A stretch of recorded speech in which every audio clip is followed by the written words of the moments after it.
Well, good afternoon, colleagues, and a very, very warm welcome to the first webinar in our series. And today we're going to be looking at raising Year 11 outcomes. Wherever you're joining us from, just wanted to say a very warm welcome. To develop our collegiate approach, it'd be really wonderful if you could share your cameras, just so that our presenters know who they're speaking to. I should have allowed the functionality so you can do that. And we've also got the chat available. So as we go through the talks, if there's anything that comes up that you'd like to ask our presenters, then please do either type it into the chat or raise your hand, and then we'll be able to come to you. But on behalf of everyone in the Secondary Science Network, just wanted to say a very, very warm welcome.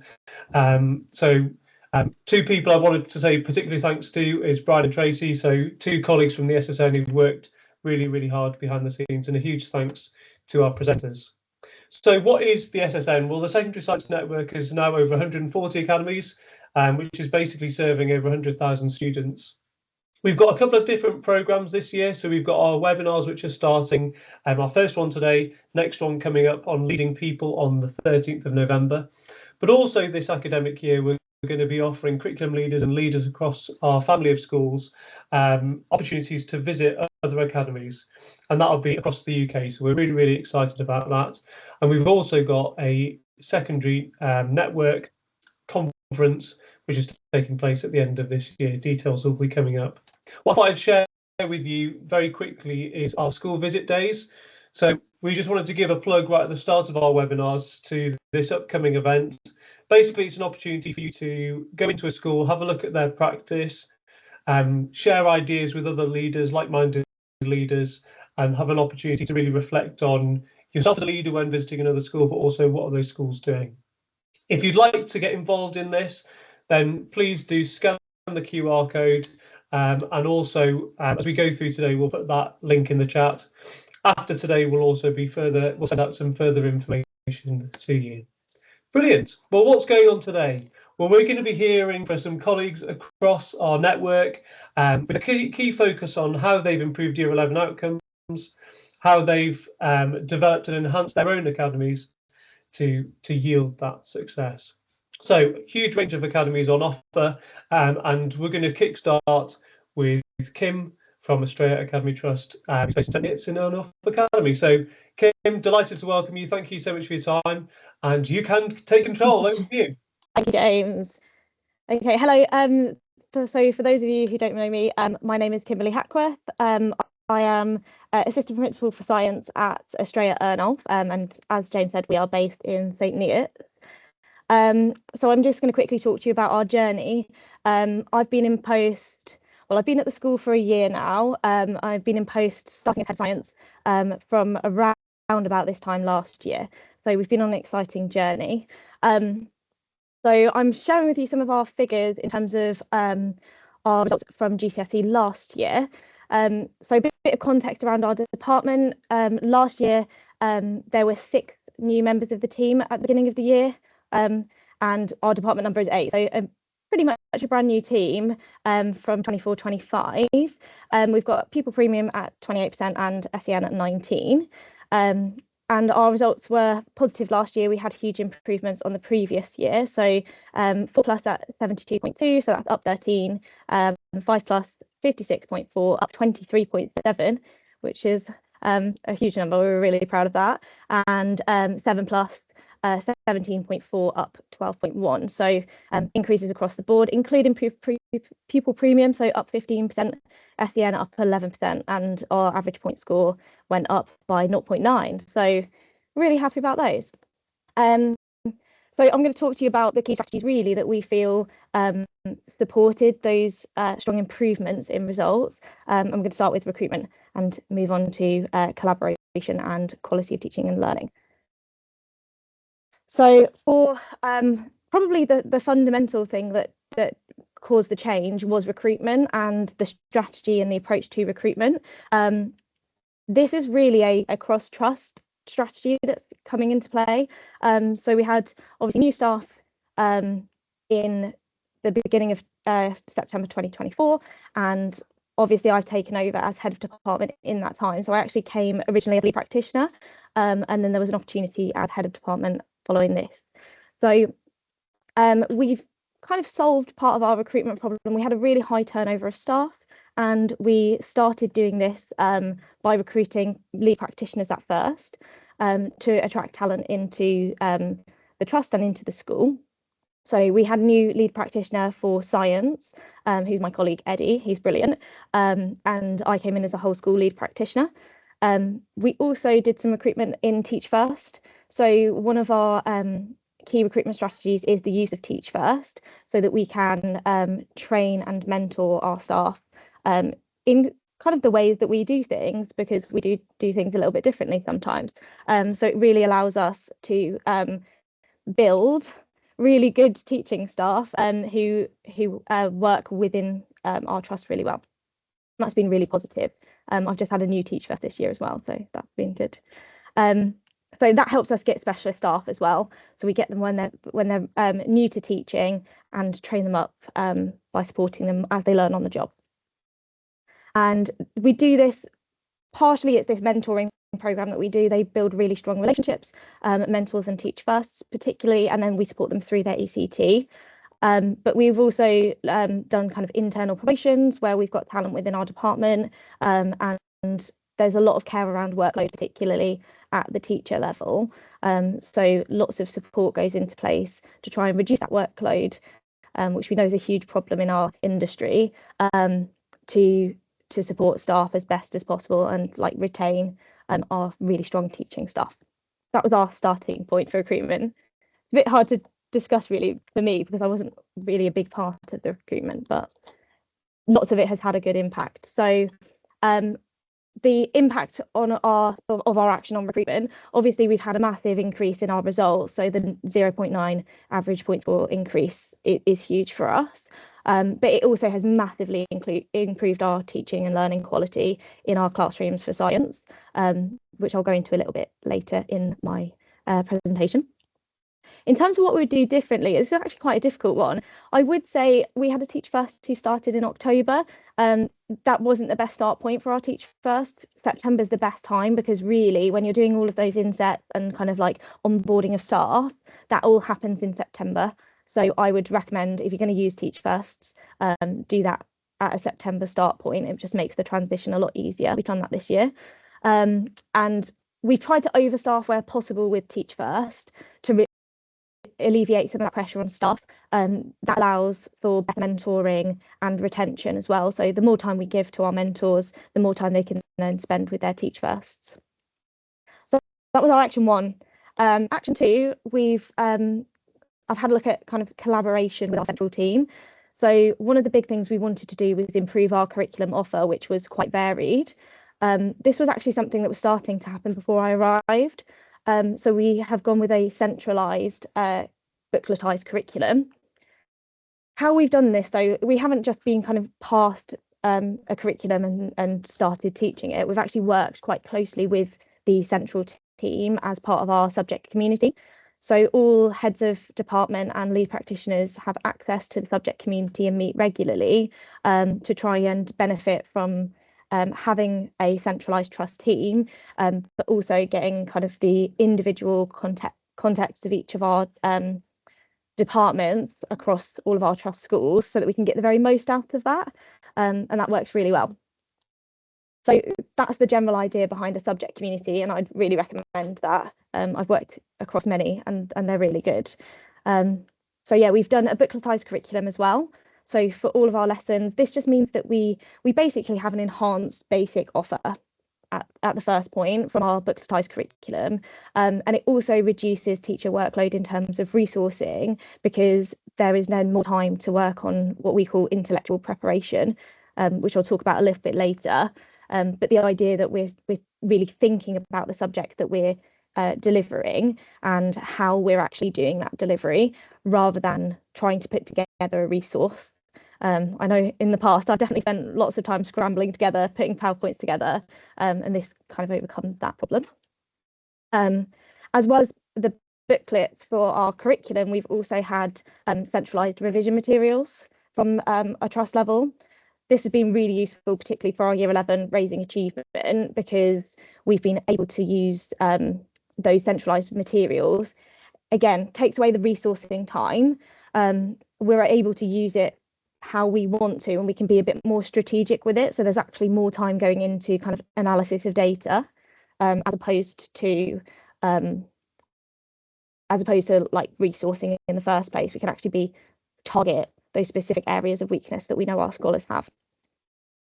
So in terms of the impact, again, the results do kind of speak for themselves when it comes to this. We've had an improvement, but that improvement actually has been continual year on year. So if we think back to the previous year's results, we've had improvement there when the bookletized curriculum was starting to be embedded, which shows that the curriculum has had a big impact. It's not just the teachers who are delivering the curriculum, but the curriculum itself as well.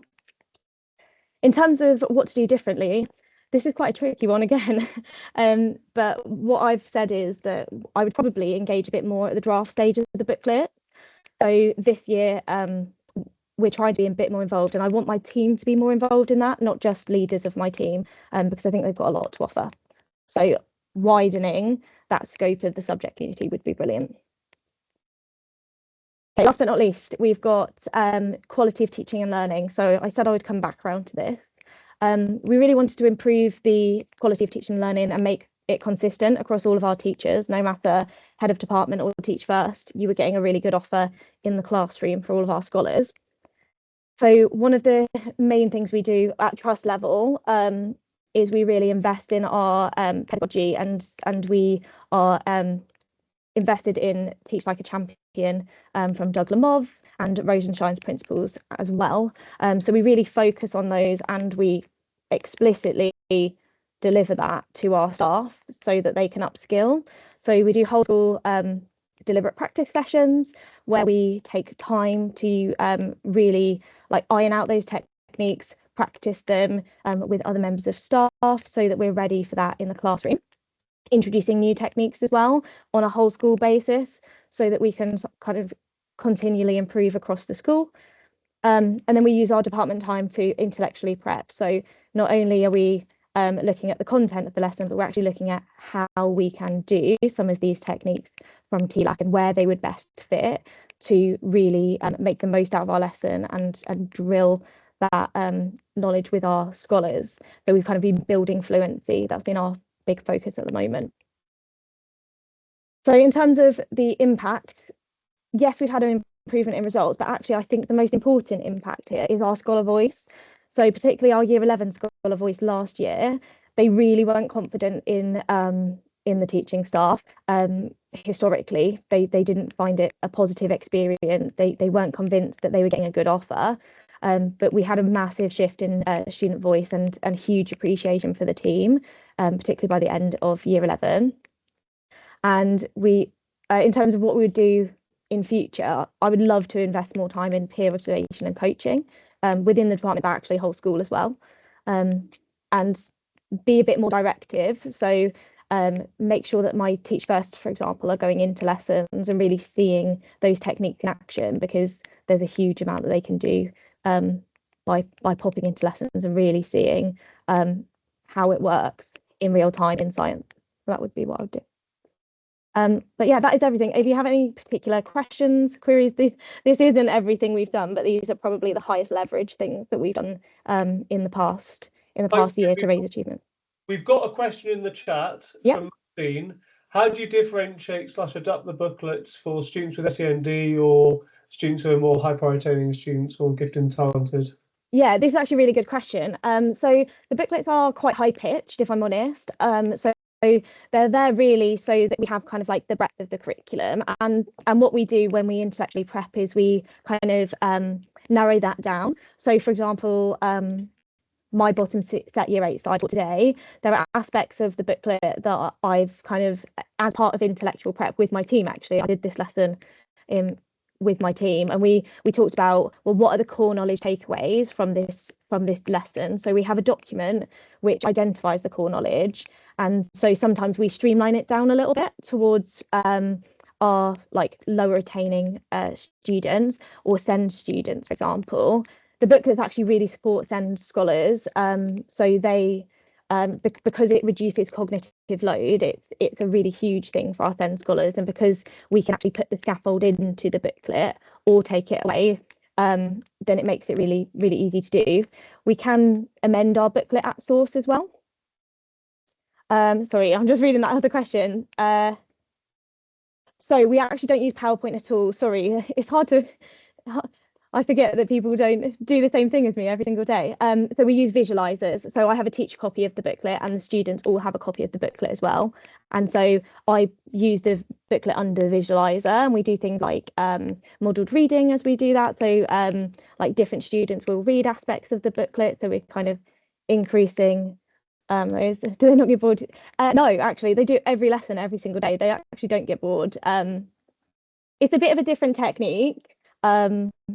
So it's sometimes getting used to it for the students at very first, but our students actually really like the booklets. I've just had one of my Year 11 students, my top attaining Year 11 student, talk about how he really likes the booklet because it kind of like slows down the pace a bit, which is quite nice. So you really get to like drill into things and do lots of practice.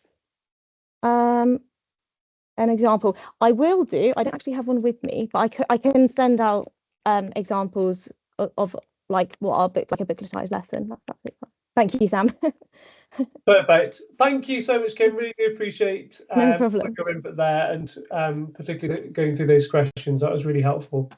Amazing. Well, I'm going to pass straight over to Hannah now from Healing Academy. So Hannah, over to you. Just going to make sure I do this right. Take control. Can you see my slide to make sure I'm doing it right? Perfect. Looks brilliant. Perfect. So I'm Hannah Shanks. I'm Head of Science at Healing Academy up in North East Lincolnshire and Grimsby. So just some context about our school. We are in top 10% national for maths and English. We have quite a low pupil premium, low send, slowly on the increase. Coastal town, predominantly white, sort of working class cohort.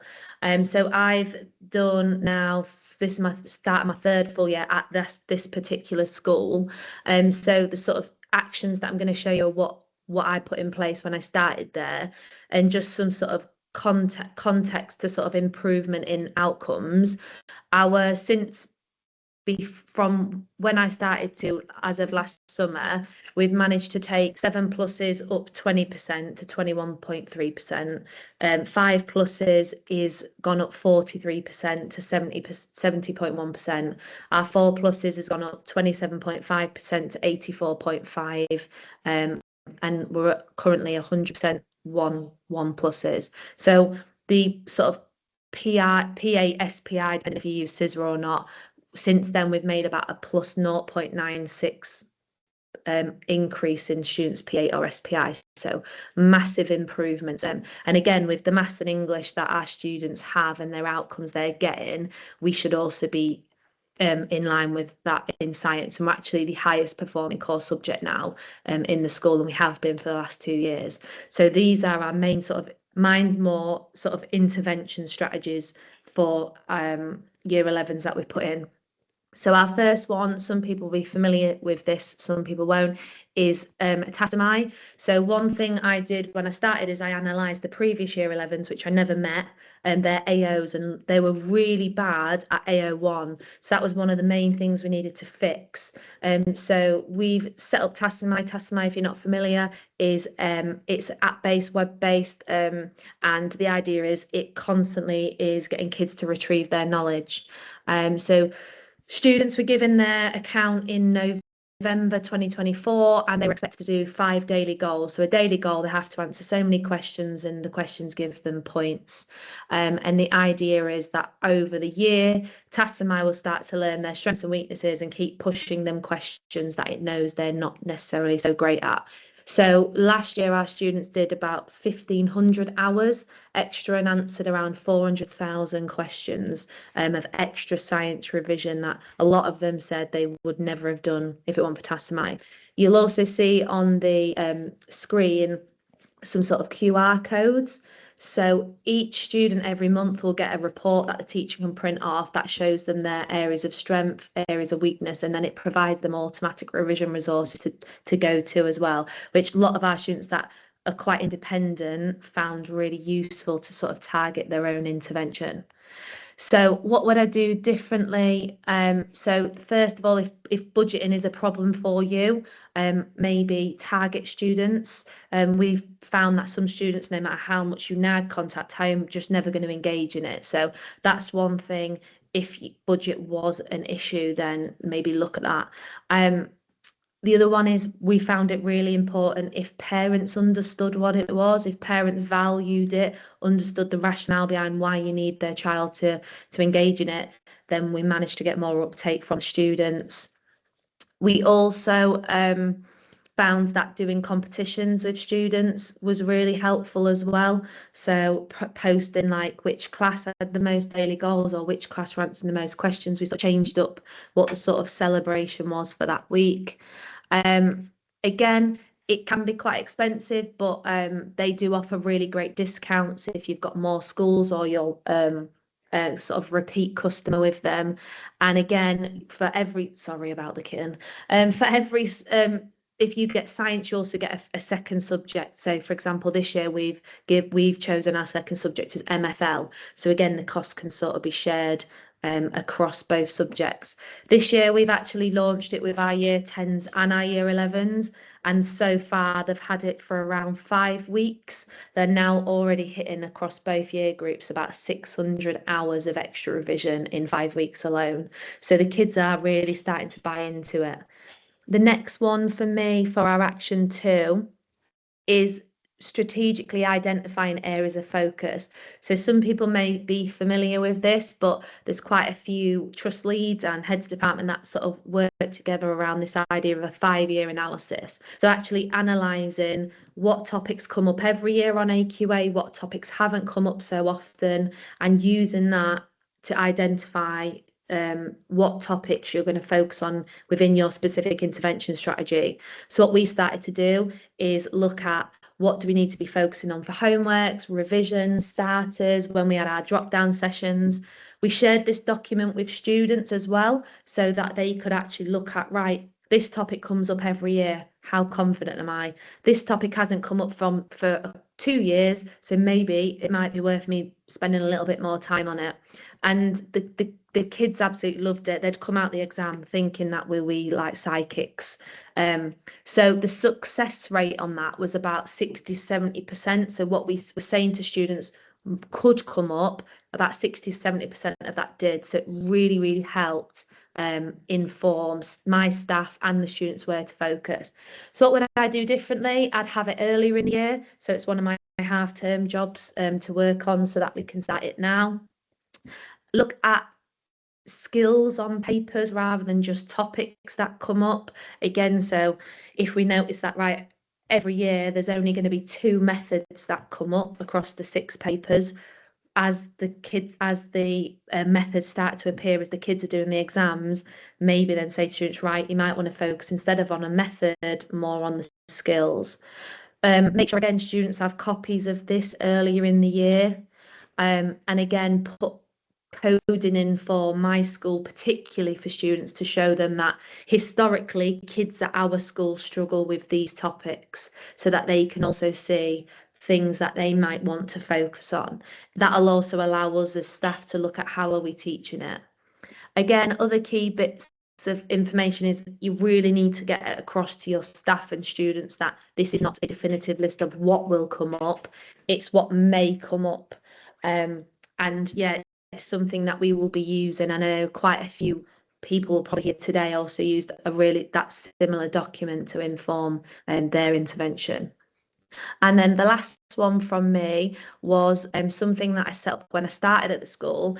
Our parents have really high expectations about us supporting their students, and it got quite demanding. Kids constantly asking, have you got some revision for sales? Have you got some revision for bonding?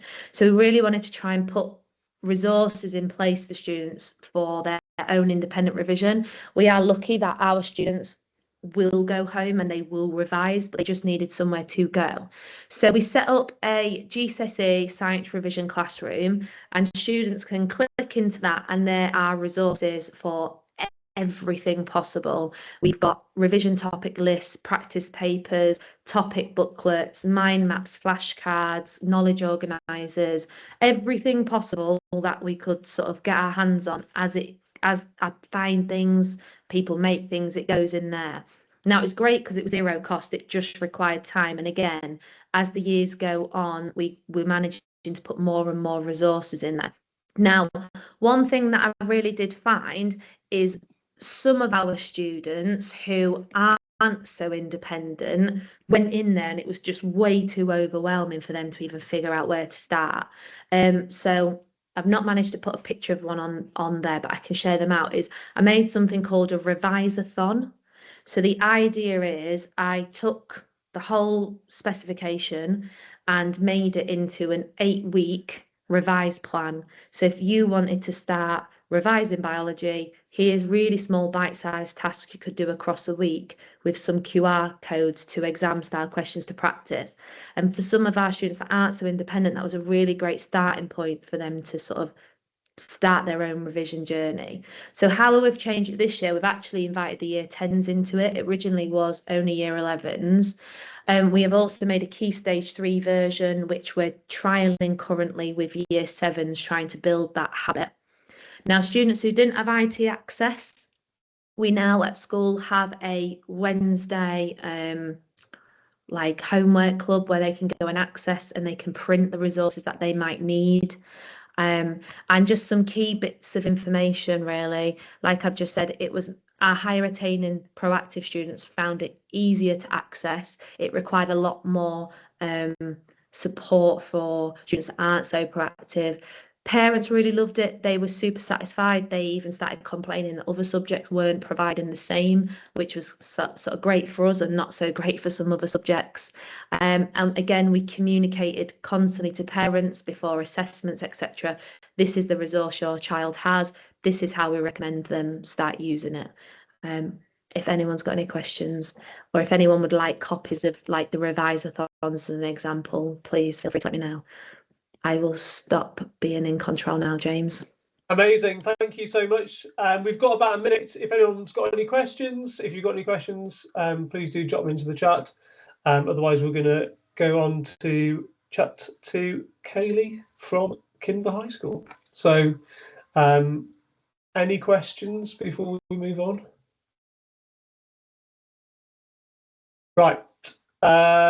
Claire's just put in the chat, would love to see an example of revise-a-thon. So yeah, if Anna, you're happy to give some example of that, that would be brilliant. Yeah, I'll just email you over copies now. Wonderful, thank you so much. Okay, Kaylee, over to you. Hi everybody. Oh, just checking I've actually got control. There we go. Yeah, hi. looks good to me, thank you. Okay, my name's Kaylee Wallace. I am a lead practitioner for science. I'm also associate assistant head teacher for careers at Kinver High School. Just a little bit of context about our secondary school. We are a small rural school based in Staffordshire, but the majority of our pupils don't come from Staffordshire. We pull from Dudley, Sandwell and from Wolverhampton. On roll currently, we've got about 800 pupils. Our year 11 cohort is 120, but it goes down up to 200 in our year 7 cohort. So we are progressively getting bigger. Our year 11 that has just left was 105 pupils. So attainment for us is a really big focus because each child is essentially worth 1% when we're talking about grades 4 pluses, 5 pluses and 7 pluses. Because of our location, we are in a village that's got a population of around 2,000 people, and we have to bus and coach our pupils in. So that can make things like after school club quite difficult. So I'm going to talk about how we've got around intervention and revision and after school clubs. Yeah, so I'm going to start off with AFL and exam questions. So I joined Kinver in January 2024, and like some people have previously said, we've had quite a rough time in terms of staffing. I think before I came, they had 3 heads of department in 5 years. So we've had quite a turnaround with staff. In my time here in 18 months, I think we've lost 5 members of staff that we've had to constantly be recruiting for. So one of the things that we implemented when I first came was the use of exam questions and high quality AFL within our lessons. And this was to raise the outcomes of our combined pupils. So just a bit of context, we have 5 groups in Year 11. Our top 2 sets do separate science. So out of our just over 100 pupils, we have around 50 that do separate science, and the rest do combined. So we really need to make sure that we are doing high quality AFL and a lot of exam practice with them. So one of the first things that we did when I came was we introduced the FIFA method for our physics exam questions. We have really high attainment in both maths and English, but that wasn't being translated across to our science results. So we introduced the FIFA method as a common tool across all our teachers, and this was how we wanted our mathematical questions to be laid out. So if you don't know what the FIFA method is, it stands for you write down the formula first, you insert the values from the question that you're given, you fine tune it, and this might be that you've rearranged the equation or you convert some units, and then you get your answer. And by laying it out like that, you should hit all the marking points to show, we use AQA, but it's to show them where you got your answer from, so that you can hopefully get all the marks if it is correct. We also made sure that our do now activities, and we do something called grit in our schools, which is independent practice that's supposed to be the hardest bit of the lesson that they do independently in a different coloured pen, and then they self-assess it using some teacher feedback. So we wanted to make sure that our starters, our do nows and our grits were high level exam questions, because as I said, we have high attainment in both maths and English, but this wasn't translating across into science. We found particularly for 6-mark questions, they weren't really writing anything.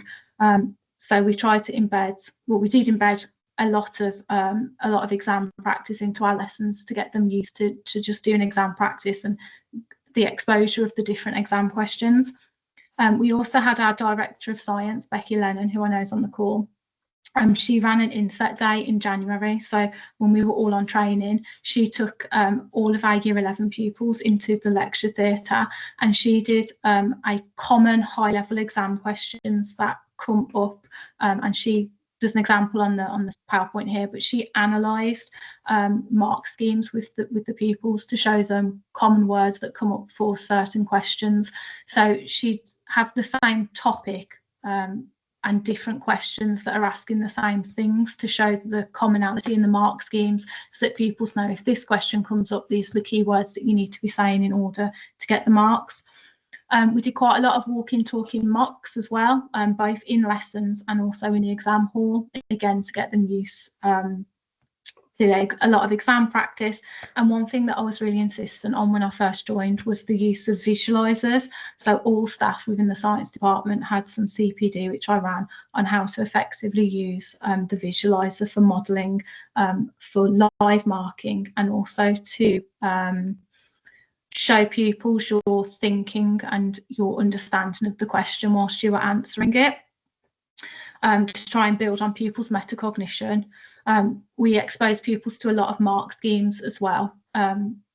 Sorry, I'm just looking at my notes, just checking I hit everything. One thing that we did as well, was we made sure that staff within the department were having moderation of any mock exams to improve the accuracy of the marking. So because we had quite a lot of new teachers within the department, we wanted to make sure that our predictions that we were putting in for our pupils and their working out grades were as accurate as possible, and part of that was moderating our own performance. So we used the standardised AQA moderation that they sent to their examiners the year before, so that we could see if we were marking for AQA what marks we would have what we would have got. So the impact of this has been, if I just move on to the next slide, As you can see, our progress rate has improved dramatically since 2023. So 2024 was my first year here, and then obviously 2025 has just gone. Those are provisional results at the minute, because we do have a couple of pupils that were waiting for remarks who are on the border of the next grade up. But we have had an improvement, particularly in that 5+ category. I haven't put my separate science results on this slide just because they are on the slide coming up. But things that we would do differently, definitely embedding some of these teaching and learning strategies from Year 7. So we are looking currently at rewriting the Key Stage 3 curriculum and schemes of work to ensure that they are more challenging, and to try and put in more exam practice, not GCSE exam practice, but some more exam practice within their lessons, to get them used to the exposure of exam questions and how they would answer them. And one of the big things is making sure that our department were on board as a team. We had to build a whole new culture within the department where it was supportive, and we weren't there to catch each other out, and we weren't there to get each other in trouble. Ultimately, we all needed to work together as a team to improve the outcomes for the pupils, and it was a really big culture shift for us. The second thing that we did, and this was sort of a trust-wide focus, as you can see, but our pupils had a real lack of confidence, particularly in the required practical questions.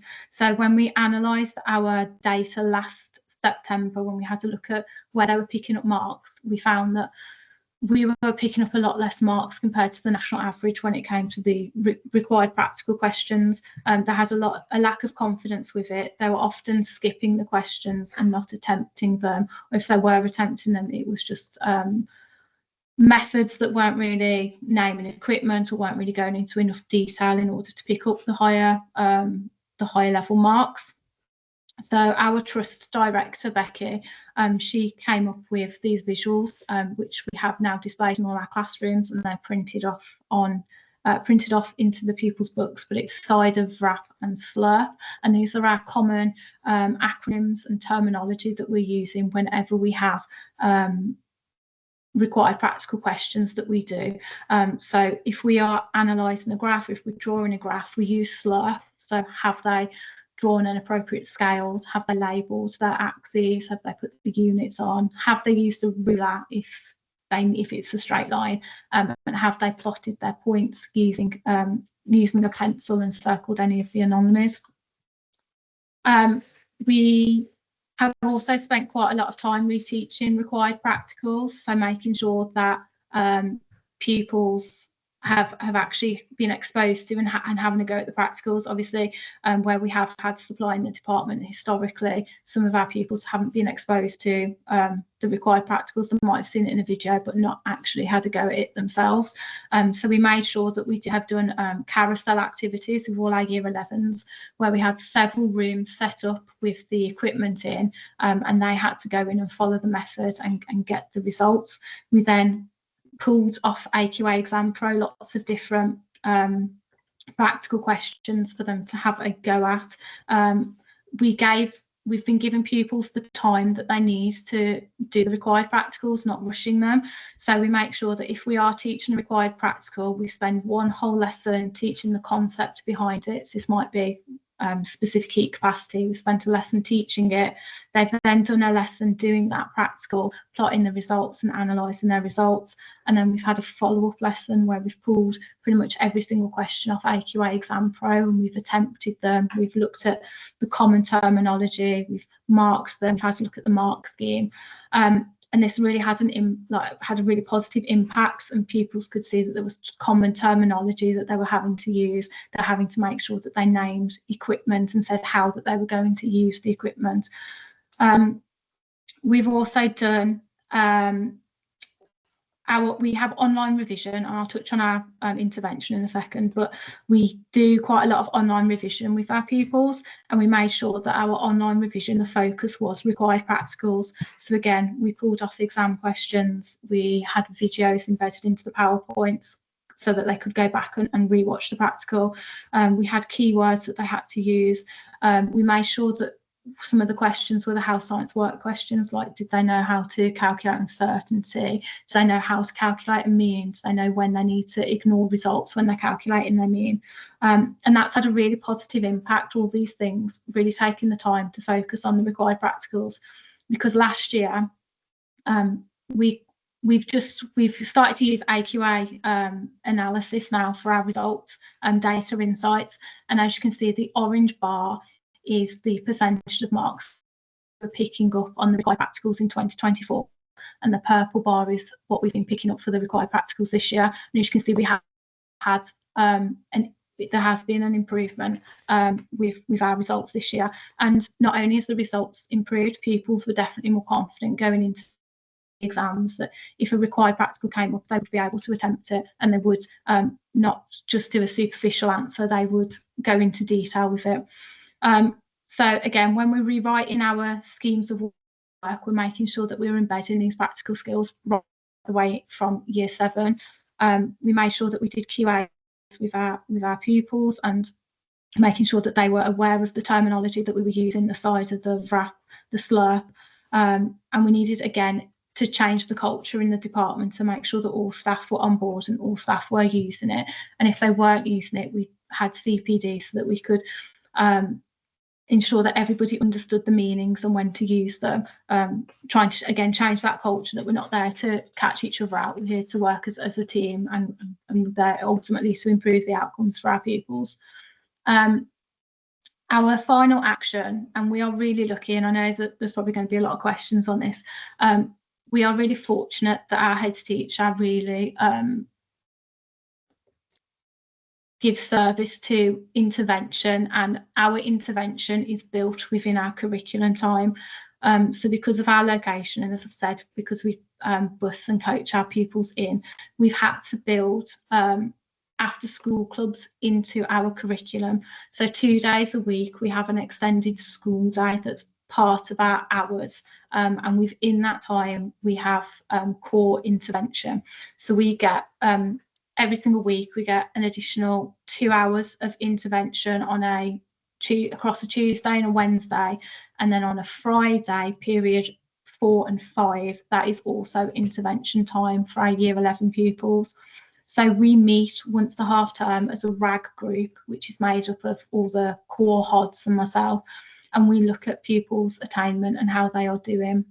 And we divide the pupils up between us based on current need, and we then get those pupils for a set amount of time. It's normally an 8-week block to do intervention with, and this is really small group intervention. The group I have on a Wednesday will be 6 pupils. I've got a group on Friday that is 12 pupils, and we have a lot of the core staff are on these intervention groups. So it means that when we're analysing any assessments that they've done, and there's just some examples there of how we break down each paper, we can really target specific areas where pupils have struggled and specific needs of our group that we've got in front of us. We also provide, and it's sort of the top picture, which is a bit blurry, so I do apologise, but following each mock exam, we do a thorough QLA sheet that each pupil will get back. So we input every single mark into a spreadsheet, and from that it generates us a whole an individual pupil feedback for every child in the year group. And on that feedback sheet, it will show them how many marks they got on each question, their performance against the average of the year group, and it will give them areas that they've done well on and areas that they need to revise on. And these sheets, we give them to the pupils to stick in their books, but we also email home to parents. So parents have got a starting point for when we have quite strict parents at our school. So when they want to nag the children at home about revising, this is where they can start. When I first started, because of the turnover of staff, the pupils and the parents really lacked confidence within our department. So getting the parents on board has really been quite a difficult task, but it's also been a turning point. And the parents are really appreciative of the work that we've put in, and when we email them to say this is your child's area of need. A couple of other things that we've done in terms of intervention. We had a Year 11 parent intervention evening after the mock exams, where we went through revision techniques with the parents and how they could support the pupils at home. So things like, are they making them do exam practice? Are they sat at home making flashcards? If so, are the flashcards of any value? What are they making flashcards of? These are the types of flashcards that they could be making. Or alternatively, here are some places that you can go to get flashcards for free, things like Primrose Kitten. We also had a Year 11 exam preparation evening, which is where parents could opt in to sessions that specifically focused on different areas. So for science, we focused on this time required practicals, but I know historically they're focused on things like math skills. And we also at Easter time run, along with the English and the maths department, we run a study residential. So we go to PGL near the Welsh border for 2 nights, 3 days, and we have groups of 2 to 3 pupils that we can do an hour's worth of work with. And after the hour, they can then go and do an hour's worth of activities. So it might be canoeing, and then they come back to us for another hour. So we get really intense short blocks of revision with them. And it builds up a relationship with the pupils as well, because they see you outside in the classroom. Sorry to jump in, you've got about a minute left. Sorry, I am on the. Sorry, I'll go back. So yeah, our attainment has gone up dramatically over the last 3 years. As you can see, particularly our separate science for biology and chemistry, we're sitting. Well, for biology, we're sitting at 100% 5+. Chemistry is 96.2, and physics this year was 92.3. Our progress rate has improved dramatically as well. So my top tip would be definitely engage parents early, get parents on board. They want to help their children just as much as you do. So anything you can do to support them. You need consistency across the department. I know what intervention looks like in my classroom, but is everybody in my department doing the same thing? So you need to QA and check that. And again, be honest. If you need support, ask for it.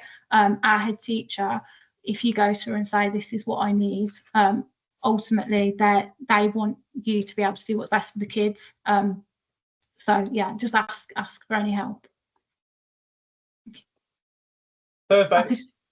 That's amazing. Thank you so much for the detail there. Really useful.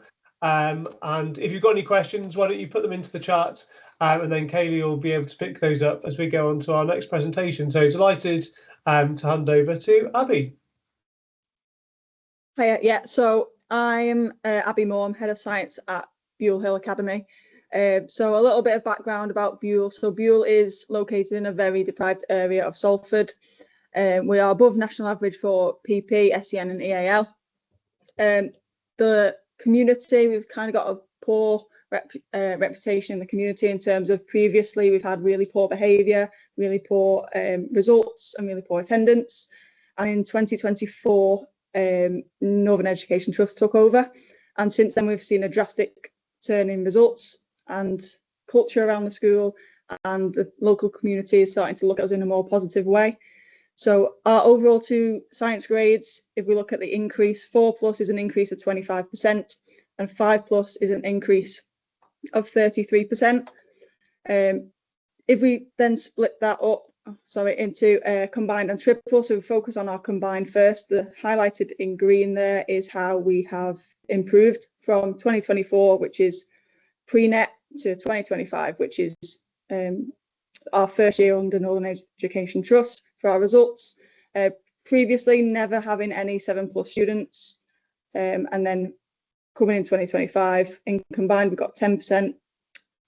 In our physics we've got 54%, chemistry 57%, and biology 46%. So yeah, the main thing to look at here is our greens. So we've improved absolutely massively since NET took over. I could probably spend an hour talking about the strategies that NET have put in, but I've only got 2 today. But the main thing to think about in terms of what NET have done since they've come in is provided a lot of consistency. So the systems that they've put in place, so we've got now a centralised curriculum. So we've got centralised resources that teachers will just amend based on the kids that they've got in front of them. that comes with centralised booklets that has been spoke about already today, where members of staff can pick and choose what they do in that booklet, and obviously use exam questions from other resources if they've got a higher attaining class. We've got centralised revision resources like boosters and warm-ups that we do prior to the exams and the mock exams, and then we've got weekly focus, enrichment, need to know quizzes and tutor time, which is all centralised as well within Northern Education Trust. What they also do is they provide us with a RAG, which has been talked about briefly on the previous PowerPoint, but our RAG is slightly different. We meet each week and we RAG our pupils individually, and we are in there with the head of maths, head of English and the head teacher. It's a long meeting, but it's really important because we know our kids inside out when they get to year 11. We know what they're good at, what they're not good at, and the intervention they need in order to get the grade that they deserve. So based on our RAG that we did, we realised that maths and science was a massive focus for us, in particular FIFA. So our maths and science was answered poorly previously, and when we looked at the year 11s that we had last year, it was still answered poorly. So we got our director, who is a head of a couple of schools in the trust, and he came in and he delivered a little session for our year 11 group. So he went to every single year 11 class and he spent an hour going through FIFA, and the classroom teacher was also involved in that, so they had some CPD straight away. In that there was a lot of modelling, there was a lot of visualizer, and there was a lot of mini whiteboards to improve students' confidence and make sure that any misconceptions were addressed there and then. In terms of FIFA as well, because it's centralised, we've got shared resources, so all of the kids are getting the same deal.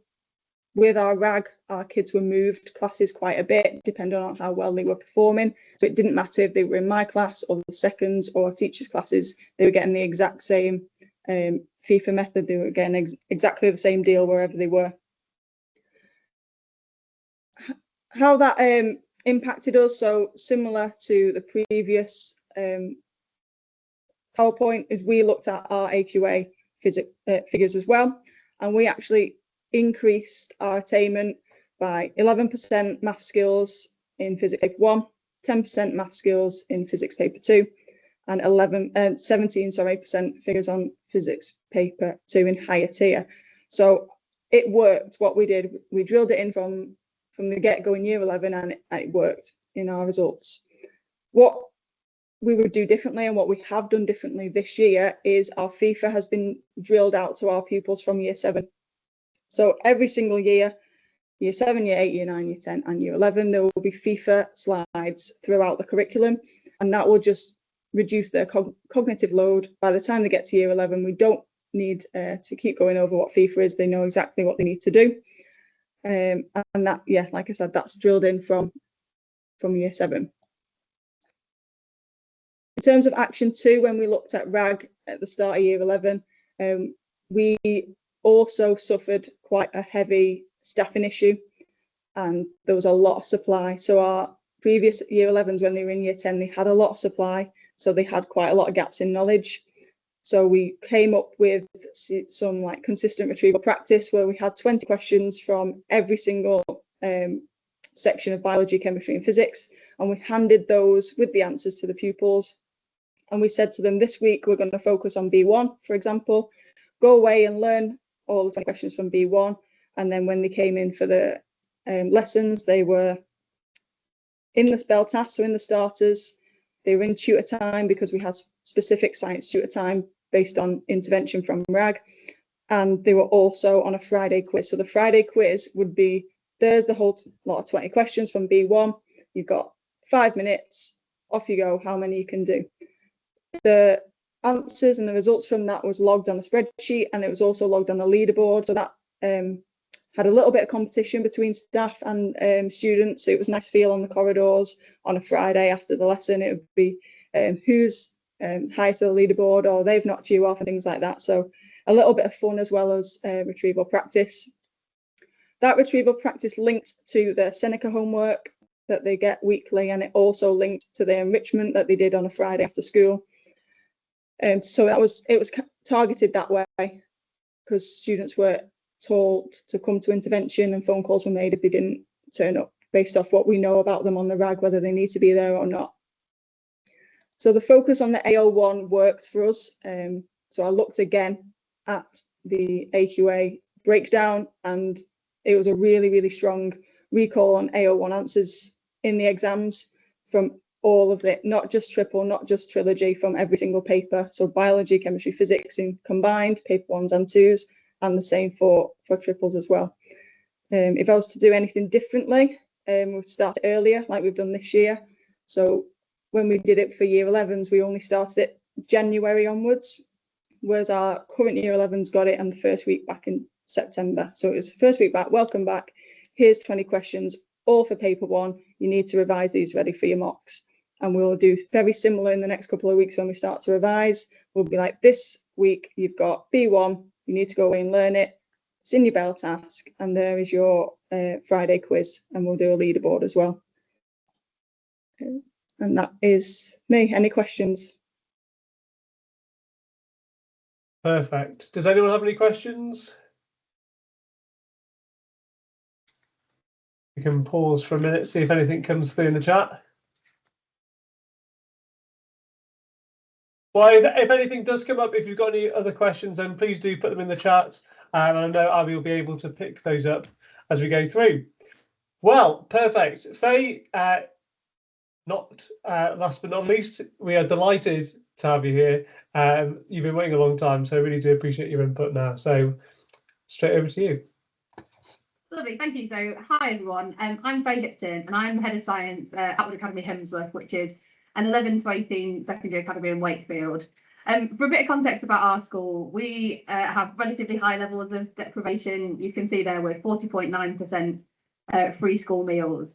And one of the biggest challenges that we have is student aspirations and getting students to believe that they can achieve really well in science. So I joined the school at Easter 2023, so this is sort of my third full year in post. And the big thing that we've been trying to do since I joined is build up students' aspiration, build up student confidence, so that they can achieve really, really well in science. So the first kind of things that we did, we had lots of students who really didn't believe that they could achieve well in science. We had lots of students who talk about just wanting to pass science or just wanting to get a grade 4, and they didn't really see themselves as those kind of 7+ students, and we believe that they were capable of much, much more.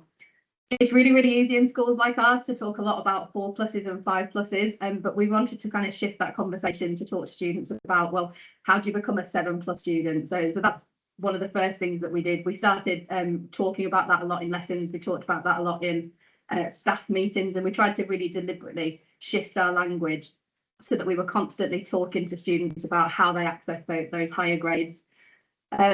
We also looked at staffing, and I won't talk about this too much, but we placed staff who were really experienced at pushing those kind of top grades on some of our key year 11 groups. But what we also have done to kind of look at future planning is we paired up those teachers with some of our less experienced colleagues to help kind of build capacity for the future. So we've run kind of an informal mentoring system to train up additional staff. So it might be that we've got a teacher on the higher tier groups in year 11, and they're paired up with another teacher who's slightly less experienced, who's teaching that higher tier group in year 10. And then they've been able to carry those classes forward into year 11. And some of those teachers are now picking up some of our key year 11 classes while still being mentored. We also did some targeted intervention sessions. So we ran optional sessions, really focused on those higher demand questions. We did sort of personalised invitations so that students felt, really important to be invited to them, and helped to sort of build their confidence and build their aspirations. But all of that aside, there is one thing that we've done which I think has made such a difference for us, which is using mixed tier mock papers. What we were finding was we had a huge percentage of students being entered on foundation tier, and that's because from their November mocks and from their March mocks, we just weren't overly confident that if we put them in on higher, that they wouldn't have a bad day and fall off the bottom.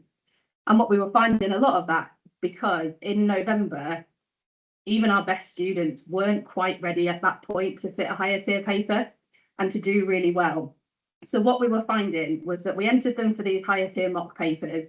It knocked their confidence massively, So they came out of that exam hall feeling really deflated, really disengaged. They wouldn't grade, or they grade really poorly. So then we would give them the foundation section to go and do perhaps in a lesson in a couple of weeks' time. They didn't really take them very seriously because they weren't in a hall. So we ended up with this kind of double whammy of poor data, poor morale, and then all of those students tended to end up being entered for foundation tier. And we thought that they were capable of a lot more. So in terms of these mixed tier papers, they're nothing special. I haven't made anything new. We just simply give them the crossover questions first, then the higher tier questions, and then the foundation questions on the end. So they get a chance in the exam hall under exam conditions to do all of the parts of the paper. For some students, we might flip the order. So if we've got students who are now asking to have a go at the mixed tier paper, but we think that if we give them the higher tier section first, they might get a little bit fatigued. But then sometimes we give it them the other way around. So they do all of the foundation part first, then the crossover questions, and then just the higher tier sections. We give them an hour and 45 minutes to do it. We trialled a couple of other times. That seemed to be the time that worked, because otherwise, if we gave them longer, they would often sort of sit with their head on the desk for the last 15 minutes.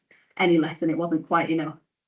But then when we give them their mock grades, we give them 2 separate grades. So we tell them on the foundation tier section, this is the grade that you would have got.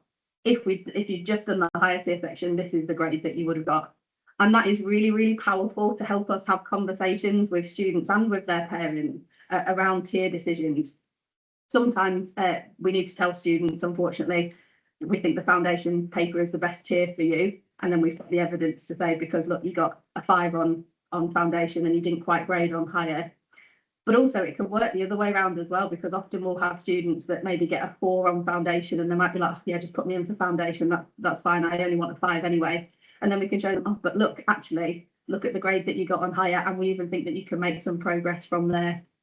So it's made such a huge difference to us. And to show you our higher tier entries, in 2024, we only ended up with 35 higher tier entries. That was across our whole cohort. And I think there was about 170 students in the cohort that year. Last year, we managed to increase that to 57 higher tier entries, which was about a third of our cohort, I think. And 100% of them got a grade 5+. So we were able to be really, really confident that we were putting students in for the right tiers. We also had students who wanted to be on higher tier. We've really managed to kind of raise their aspirations. Students were coming to us saying, Miss, what can I do so that you enter me for higher tier? Higher tier outcomes increase as well. You can see our 7+s have been improving over the last 3 years as well. So I would absolutely recommend, if you have got some of those students who are your kind of borderline students, they are such a powerful tool. Gives you data that you can use to discuss with them around tier entries, backed up by data. It also gives the students the confidence to attempt those higher tier questions while also having the fallback of those foundation tier sections. And as an extra bonus, they come out feeling really confident, because that's the last thing they did. So they don't come out of their November mocks or their March mocks thinking, oh my God, I couldn't do any of that. They come out feeling like, yeah, I've done a decent job there. Also think about your staffing. If you've got any way that you can kind of mentor within your department, so that those staff who are really experienced, maybe you've got some examiners or exam markers, they can support and mentor some of your less experienced staff. And one of the things that we're doing now is we're kind of developing a bank of resources for staff. So these aren't student resources, but resources for staff, so that they know exactly what to do in different topics. How do you push your higher attainers here? So that's the first thing that we've done. I think those mixed tier papers have been the real catalyst for raising those higher tier entries for us. The other thing, and this kind of goes hand in hand with how we've been supporting some of our students to push on to higher tier. We noted, and I suspect this is true of a lot of schools across the country, student attempts at extended response questions were low. Too many of them were opting out of completing them, and those who were weren't scoring very well. So we had a look at some of the questions that have been in the last few years' papers, and had a look at some of our student responses. And as a response to that, I delivered some whole cohort masterclasses. So I took all of the students into the dome, and we had a look at how we tackle different types of extended response questions. So we did one on methods, that was an hour. We did another one on graph analysis, and we've done a couple of others. And the nice thing about that is that, as well as upskilling the students, it's also an opportunity to upskill some of the staff as well, because the staff who would have been teaching those groups in those hours, they come to the dome as well, and they see me deliver and then hopefully they take that back and kind of back that up in their own classroom practice. Do use mixed papers for combined and triple. Just for combined, I would do it for triple if I had any students on triple that I thought was a little bit wobbly. I think what we are more likely to do is we would, if we think there's a student on triple who's not quite likely to grade on higher, we would probably move them into combined instead. That would be the way that we'd go about that.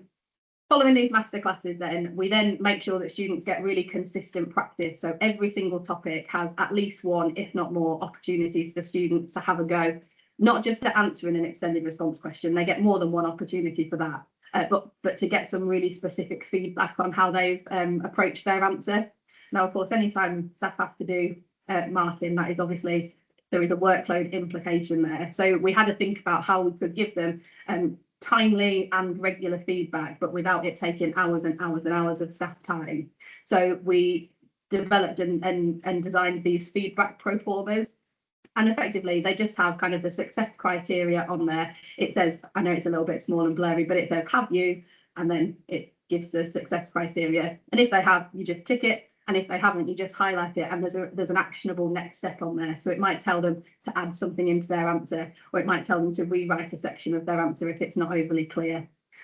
So that meant then that staff were able to give much more regular and much more consistent feedback on these extended response questions. And we know that they've had an impact because we had a look at the attempt rate for our higher tier students. That increased hugely, and actually their attainment increased to above kind of the national average for AQA centres. And there was a couple of questions in particular where we knew kind of one of our masterclasses had really touched on that, and the average grade that our students got on that question was really high compared to the national average. So we're really pleased with that. We didn't see the same impact with our foundation tier students. We did deliver all of this to them as well, and we saw that they're still kind of hovering around about national. So we're not sure actually that the time we were putting into that is the right thing to be doing in that time. We think there are other things that will have bigger impact for our foundation tier students. But the whole cohort masterclasses are a really good way, we found, of upskilling staff at the same time as upskilling students and developing that consistent approach department-wide. And then staff can then deliver these interventions themselves in smaller groups. We knew that some of our SEND students struggled in the kind of the environment of being in the hall with all of their peers. But now staff can deliver that intervention in smaller groups for those students. And the other thing that we're hoping to do sort of this year and beyond is there are some staff who are real experts in certain parts of the curriculum. We're going to ask them to do the same and to deliver these kind of whole cohort masterclasses, again, to upskill the students, but also so that we can upskill each other. So the things that have worked for us, setting really high expectations and talking about grade 7+ early, making sure that we're not focusing all of our conversations around 4+ and 5+, because it's easy to get a bit lost there.